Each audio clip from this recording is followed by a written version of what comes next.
Shaw's 2-2 delivery. Got him with the strikeout. Second strikeout of the inning. The Longhorns win it 6-0. Right. Again, starting pitching. Get you deep into the game, turn it over to a couple relievers. Texas now with back-to-back shutouts. First time since February 25, 26 against Alabama in 2022. Look to sweep the series tomorrow. Thanks from our entire crew. Thanks for walking. For Greg Swindell, I'm Keith Moreland. Let's send it across the street to Alex and Amanda.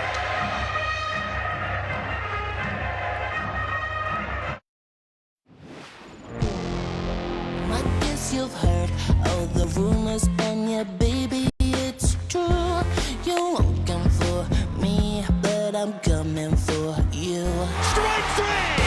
Texas is going to the World Series! They're the #1 national seed for a reason. Alyssa Washington leaves the yard with a 3-run jack. Man, this Texas offense is showing up big. Swing and a man strike three. Washington charging toward home, and she's safe! She got her! Caban with a capital K!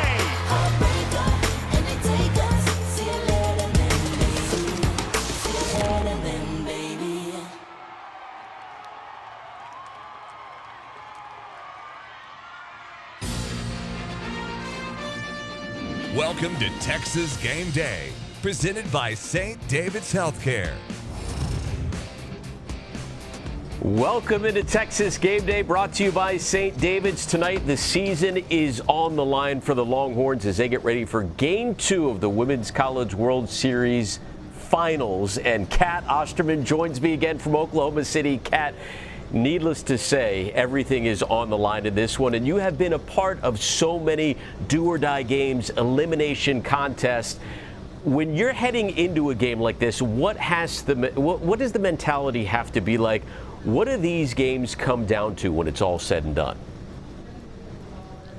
Well, the mentality heading into a game like today is just betting on yourself and believing in the team that you are with, and you have to go in with the confidence, and Texas should have confidence going into this one. They have beat OU twice this year at home in Austin, but they have 2 W's against the Sooners, so that belief, that confidence needs to be derived from those games, but just knowing that they can come in here, hang tough, throw punches, and they can walk away with a victory. But you have to really go into the game and focus more on yourself than you do the opponent, and play the game that you know how to play versus playing against whoever's on the other side. Well, speaking of the opponent, we do have some breaking news. We've talked about Kelly Maxwell having all these impressive performances in the postseason. Oklahoma's going to go with a different starter tonight, Carly Keeney, who's only made 4 starts all season long. The transfer from Liberty getting the call. What do you make of this decision? Well, they have 3 seniors on their pitching staff, and Carly Keeney is one of those. But as you mentioned, hasn't started a lot, has had quite a few relief appearances here and there. But really here in Oklahoma City, only 1/3 of an inning. So they haven't even used her here in Oklahoma City very much. And so a big opportunity. I'm going to guess it's more so because Texas hasn't seen Keeney as much. And so they're trying to maybe throw a wrench in Texas's game plan, assuming that they were going to prepare for Nicole May, which I think a lot of people thought would get the start today. So gonna guess maybe they're just playing a little bit of guessing games, mind games with Texas, but kind of shocked to see Carly Keeney in the starting lineup today. I think everyone is. 59 innings all season. She faced Texas once earlier this year, but just for an inning, only threw 10 pitches. And she faced them way back in 2020 when she was with Liberty. But when you talk about Texas preparing for one pitcher and facing another, you know, from your perspective, how much of a challenge will that be? Just, you know, Katie Stewart mentioned last night after the game, Texas had a game plan going in against Kelly Maxwell, but she ended up, you know, presenting a different challenge than the one they prepared for. What do you make of tonight's challenge against the pitcher they really haven't seen much of? Well, I think the challenge is it's the unknown. You know, they have film of themselves against Maxwell, of themselves against Nicole May, and like you said, only one inning, 10 pitches against Keeney. That's not a lot of data to go back and review and say, hey, this is how she pitched us. She gets to say this is how she pitched to 2, 3, maybe 4 hitters, and so. For Texas, it's just going to have to be relying on the film against other opponents, see if you can find some tendencies. But at the same time, you know, I think preparing for Kelly Maxwell is a little harder. She has so many different pitches. She can hit all the quadrants. She changes speeds in at least the lower part of the zone. So she is able to throw a different game plan than what you prepare for. I think Keeney and Nicole May a little bit easier to game plan against. Doesn't mean it's always going to be successful, but the question is, did Texas dive into Keeney as much as they need to with her being a starter tonight? How crucial is it scoring first in this one? Patty Gasso kind of mentioned after last night's game how key that was for Oklahoma. We know this year all of Texas's losses have come when the opponent scores first. Considering the loss last night, how crucial is it to jump on Keeney early?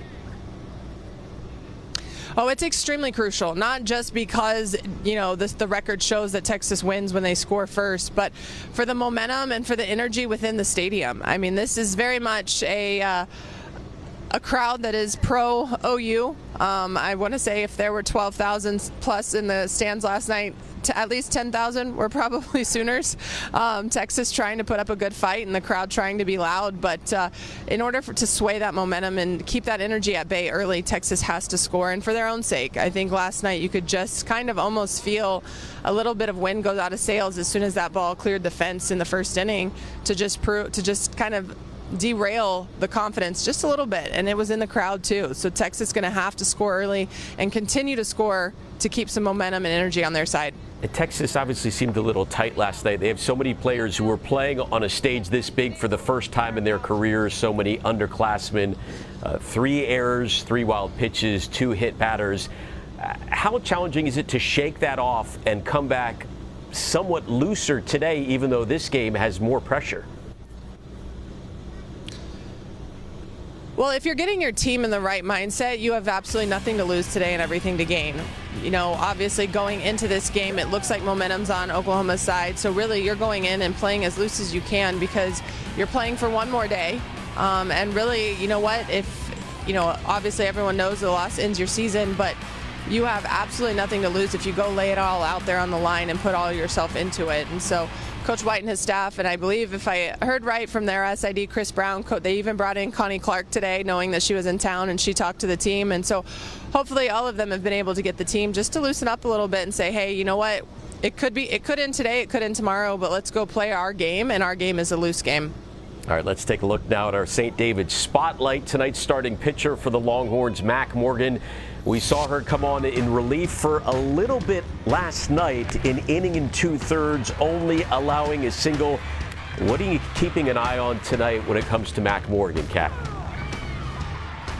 Well, the key for Mac Morgan is going to be efficiency, and she usually retires hitters quickly, but OU did make her throw quite a few pitches. They fouled a lot off, so it's going to be how quickly can Mac Morgan get OU to put the ball in play and not hard. She's done a really good job of keeping back-to-back hitters or base runners off base, and the defense has played behind her, but she needs to be efficient if she's going to stay in this game for longer than 2 or 3 innings. She's obviously a ground ball pitcher. What do you make of the matchup between Morgan and Oklahoma's offense? Well, I like it because it's going to be hard for OU to lift the ball and drive it out of the park against Mac Morgan if she can stay low in the zone, as Coach White has, praised her on all year.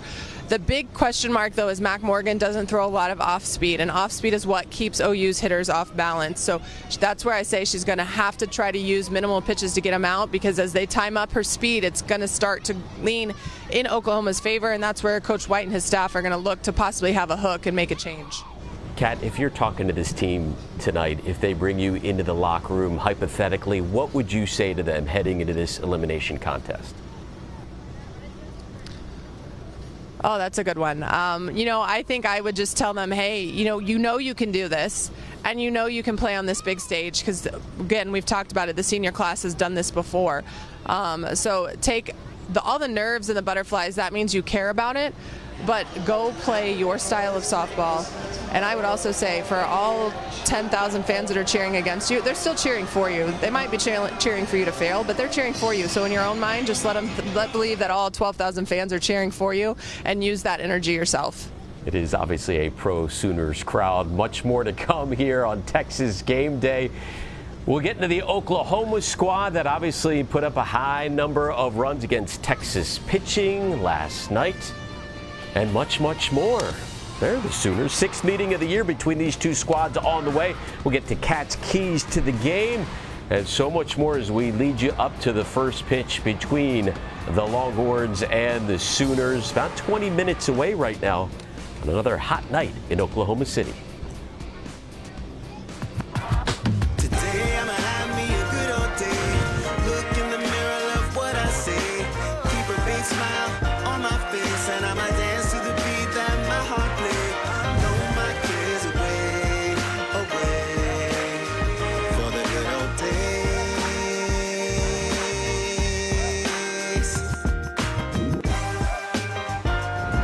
Texas Game Day, presented by St. David's Healthcare. The best is here. And in part by WinStar World Casino and Resort. Over 10,000 ways to play. We talk about being the best, about changing the world. It's our legacies. And we show it through innovation, hard work, distinction, heart, and of course victories. The best is here, and together we are changing the world. Hook 'em.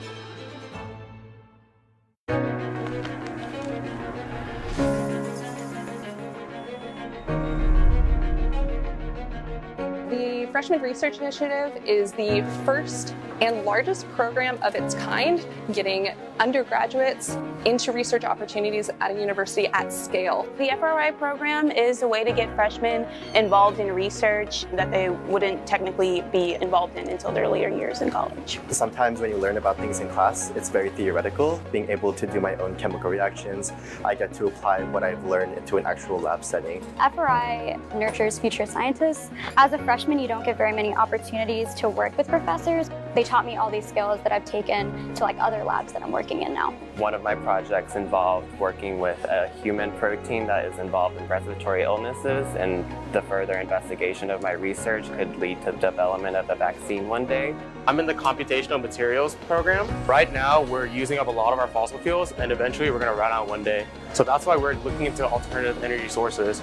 We're learning all of the concepts now so we can further implement this and think about it in a different, fresh way to hopefully discover something new that will change the research world. These students are future scientists, researchers, doctors. They're doing amazing things. The program changes the world by changing all of the students that are in the program.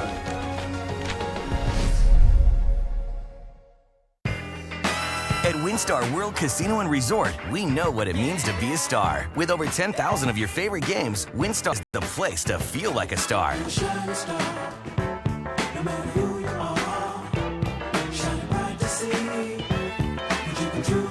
And with the opulent new multi-story WinStar Spa and Cascades, our lavish modern pool complex, WinStar is the best way to get the star treatment you deserve. I'm tired of overpaying for a close shave. With Harry's, I don't have to. Harry's offers 5-blade closeness and comfort. And refills cost as low as $2 each, half of what I paid before. Go to harrys.com/TV to claim your $5 trial. When you use Ibotta, there's a 100% chance of cash back. Hello? Hey, yo! At Offers, shop, and watch the money pour in. There's money falling from the sky. Ibotta, make it rain every time you shop. All right, during the regular season, Texas did drop the first game to the Sooners 5-2, but remember, then they ended up winning the last 2 games of that series right here in Austin. As the first time Texas had taken a series from the Sooners in 15 years. A month later, they met in the Big 12 Tournament Championship game in Oklahoma City, and it came down to pitching and defense. Kelly Maxwell held Texas to 1 run, while the Longhorns allowed 3 unearned off 2 errors in a 5-1 Oklahoma win. And of course, last night the Sooners took game 1 of the finals. But keep in mind, the team has come back to win the national championship 4 different times after dropping the opening game, including just 3 years ago. And you could somewhat say history is a bit on Texas's side. The Longhorns have beaten OU twice this year. They'll have to win 2 more to win it all. And the last team to beat Oklahoma 4 times in a single season, Kat Osterman's Longhorns in 2003. Speaking of Kat, here she is again, live from Oklahoma City. Kat, what are your keys to the game heading into tonight's elimination contest?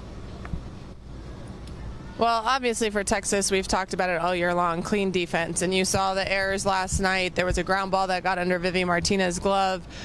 Reese Atwood had 2, obviously not knowing it wasn't the third out and throwing the ball, and then the pickoff at third. And then on the top of it, they have to be able to limit OU's back-to-back offensive chances. So we saw last night, Jada Coleman walks, Tiara Jennings hits a home run. Well, you cannot allow back-to-back hitters to be able to beat you. So Texas is going to have to find a way to disrupt that momentum. On the flip side, it's for OU. Put the pressure on. Continue to try to get those offensive players on back-to-back. And as we mentioned, with Carly Keeney in the circle, if you're going to give Kelly Maxwell enough rest, if there's a game 3, she has to be able to go deep into this game. Texas familiar with Nicole May, and really between Kirsten Deal, S.J. Guerin, and Peyton Monticelli, those 3 have not thrown a ton here in Oklahoma City, so I cannot see the Sooners giving a nod to one of those in relief outside of Kelly Maxwell. Do you think Reese Atwood put maybe a little too much pressure on herself last night, had the uncharacteristic errors, has a couple of hits in the entire Women's College World Series so far, but obviously was the best offensive player in the nation throughout the year. What do you make of her performance so far in Oklahoma City, and what do you have to see from her tonight? Well, I think she might have been pressing a little bit, especially on the defensive side late in the game. I think the pickoff at third was trying to do something to help her team, feeling like maybe on the offensive side she didn't do a whole lot in the game. And so, and then, obviously the tossing of the ball, thinking the strikeout was the third out, that's just getting caught up a little bit too much in the emotions of the game and not keeping focused on 1 out at a time. But yeah, I think maybe pressing a little bit just in that big moment. I don't think she has been the rest of the World Series, and we haven't seen a huge offensive output from her here. But I think last night pressing just a little bit, knowing that she wasn't getting it done on the offensive side. Atwood, one of the underclassmen. But before we go tonight, we do want to pay tribute to some of the Texas seniors who are hoping this is not their final game in burnt orange. The likes of Bella Dayton, Alyssa Washington, and more we'll get to coming up after the break in the biggest contest of their lives up to this point. It is almost game time. The Longhorns and the Sooners get ready to meet up for the 88th time in history. Texas Game Day rolls on after the break.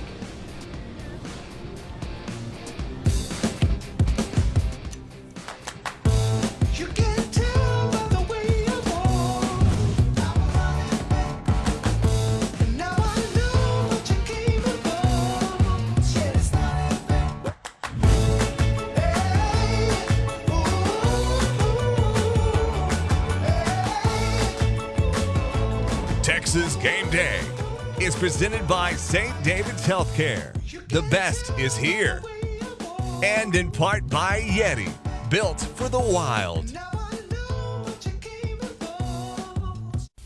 I've shaved every day for 20 years. A couple times a week. Just for special occasions. Shaving gets me ready for my day. I feel more confident clean shaven. But I'm tired of overpaying for a close shave. With Harry's, I don't have to. Harry's offers 5-blade closeness and comfort. It's got all the features that I love. And refills cost as low as $2 each. Only half of what I paid before. It's a premium shaving experience without the premium price tag. Go to harrys.com/TV to claim your $5 trial. Introducing Mando, the whole body deodorant that I created with all body odor in mind. I'm Dr. Shannon Klingman, and I'm the inventor of whole body deodorant, like Mando. Mando actually stops odor at the source, bacteria. You just apply Mando like a lotion, and it stops odor anywhere you have it, but wish you didn't. Buy it and try it for 60 days, and if you don't love it, you can return it for free. It's like body odor never even happens, and you're gonna be exceptionally stink-free and smell as good as humanly possible. When you automate sales tax with Avalara, you don't have to worry about things like changing tax rates, exempt certificates, or filing returns.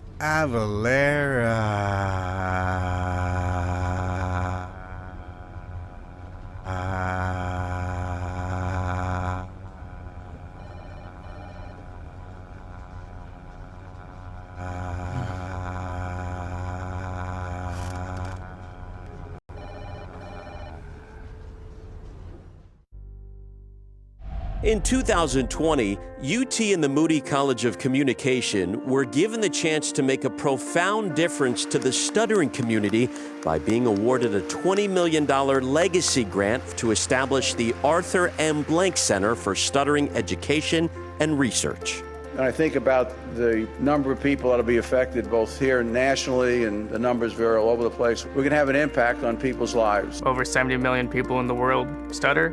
I wish all 70 million people could get the experience that I've experienced and that these participants are experiencing here at the Blank Center. What we really focus on here is teaching basic communication skills that never leave them once they learn them. What can be maintained is an overall effective manner of communicating. When they can achieve those competencies and people are listening to them, they don't see the stuttering anymore. Are you ready? Yeah! How a lot of people see stuttering and how I initially saw stuttering actually was that it is a problem. It is something that can and needs to be fixed, which is not true at all. As they begin to learn how to effectively advocate for themselves, the light begins to come back on and they start to dream again. And I'm going to keep trying to help as many people as I can, and the more people that I help, the more people who stutter I'm going to be indebted to for all that they've taught me about how to better help the stuttering community.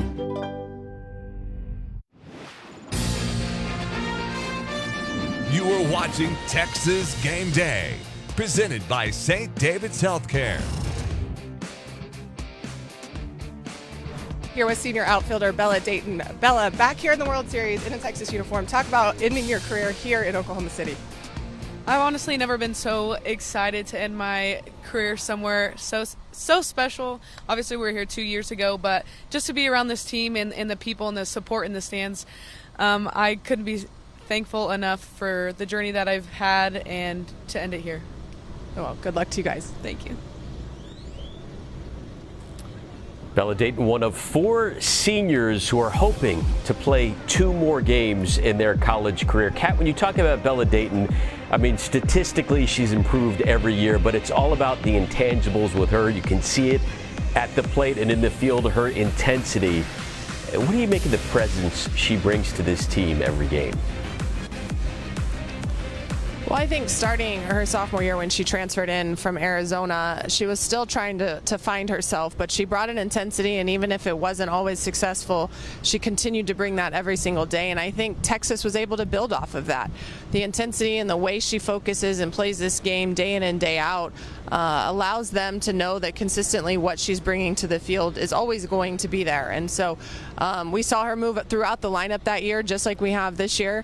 But I think every year you see her get just a little bit better and a little bit better, and that intensity a little bit more and more consistent. And we've talked to Coach White. This year, I think she means more to the team as far as how she's taken the underclassmen under her wing, the outfielders that are young, teaching them what she knows, teaching them how to compete at this level. And I think that's the true testament, is when an athlete graduates, what's the legacy they leave behind. And you can just tell that Bella Dayton has really poured herself into her teammates here at Texas. And when you do that, the game often rewards you. And so she's had a tremendous senior year, but I think for Texas, she was a big get, maybe not instantaneously, but over the course of her career, she has really left a mark, and Texas is going to miss her because there's just so much, as you mentioned, and the intangibles that she brings to the table, as well as her speed, her offense, and obviously the fiery reactions anytime she's able to get a triple or score the head-first dive and the yell. It'll go down in history as some of the best photos, I think, content team has ever gotten. Absolutely. She's always at her best on the biggest stage. What about Alyssa Washington? I mean, you talk about the pressure coming into her final year, being named the first solo captain in program history. And she's not only lived up to it, she's put up the best numbers of her career. We know defensively had the one error, but it seemed like Texas in general was a little tight. She has more than delivered and lived up to that C that she wears on her shirt, and hoping to come through at least one or two more times tonight and possibly tomorrow.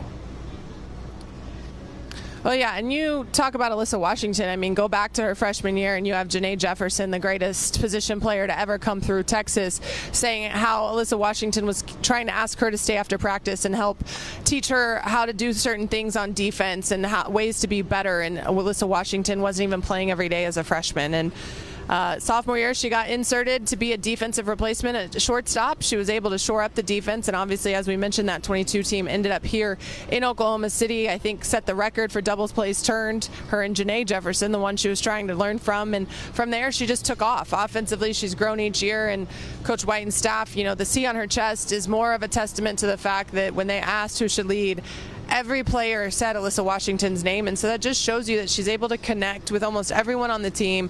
She's able then to connect with the staff too, and that's not always easy to do, to be able to be the go-between between staff and players. But I think if there's an alumni in the stands for Texas that doesn't understand why Alyssa Washington has a C on your chest, you haven't been watching our program enough, because she truly has been the definition of a Texas Longhorn and a Texas softball player throughout the course of her career.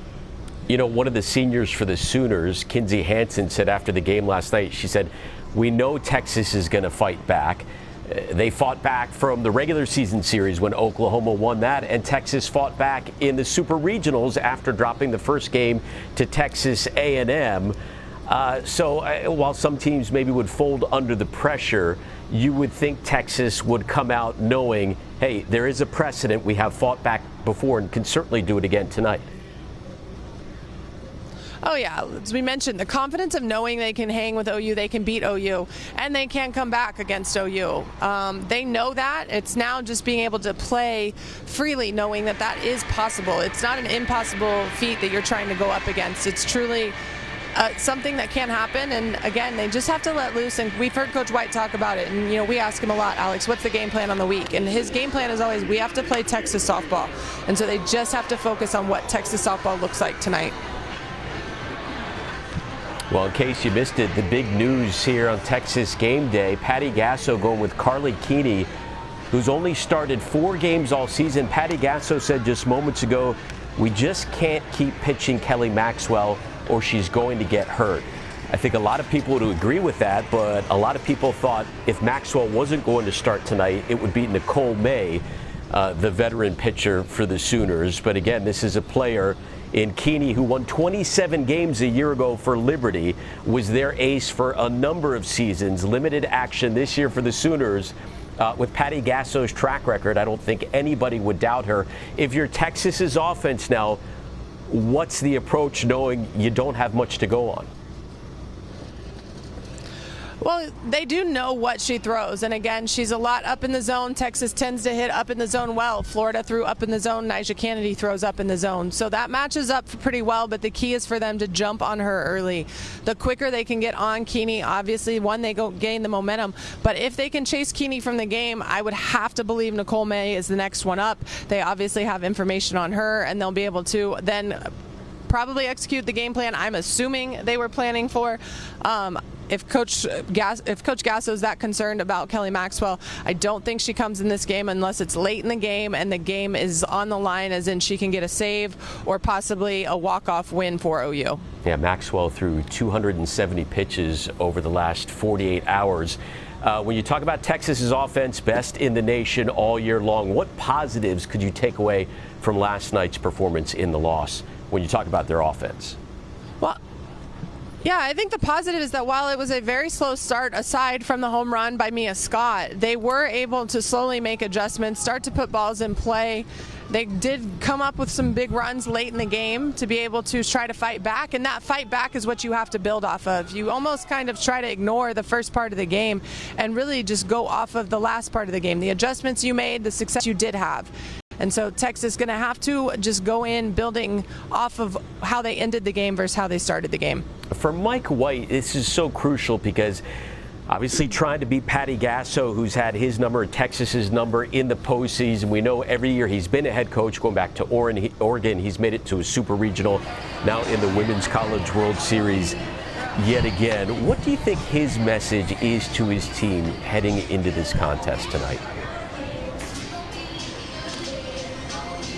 I think he probably had a long talk about, what is Texas softball, where have their most successful games been this year, and what did they do well, and reflecting back. So when you did that well, what was the mindset, what were the emotions and the mentality that we went in with? And so trying to replicate the best success that they've had this season. I'm sure he talked about the 2 games at home against OU. How did we play those, and why did we play those so well? Obviously they had more fans in the stands for Texas in that series than they do here, but what did they do on the field that really helped them? And again, I think he just preached, let's go play Texas softball and not stress about the fact that it's OU on the other side. Kat, before we let you go, what has it been like from a fan's perspective, sitting there, a Texas legend among a sea of crimson, knowing this is a heavily pro-Oklahoma crowd there?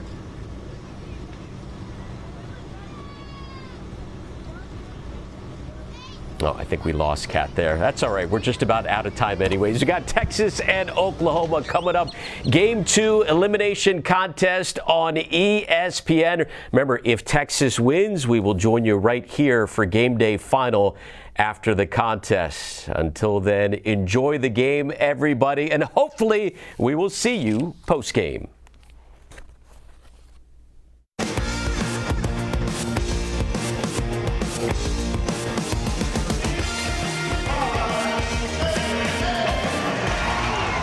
Welcome into Texas volleyball on LHN. Tonight we get our first look at the new look Longhorns, fresh off winning their 2nd consecutive national championship as they get ready to take on Texas State here from Gregory Gym in Austin, Texas. The Longhorns 2 months removed from winning it all yet again. And at the beginning of the year, they got off to a bit of a rough start. Shelby 5-3. Coach Elliott admitted they looked like a different team, but lost just once the rest of the way. Texas struggled at first, but it did not take long to figure it out. Fast forward to the national championship. Swept Wisconsin. There could not be a better match. Defensively, offensively, serving. Texas quickly figured it out after those peaks in the beginning. What a moment for the Longhorns, back-to-back national champions. Here we go, alongside Shelby Coppage, I'm Alex Oben. Shelby, how different will tonight's roster look as Texas gets ready to begin the exhibition season? Biggest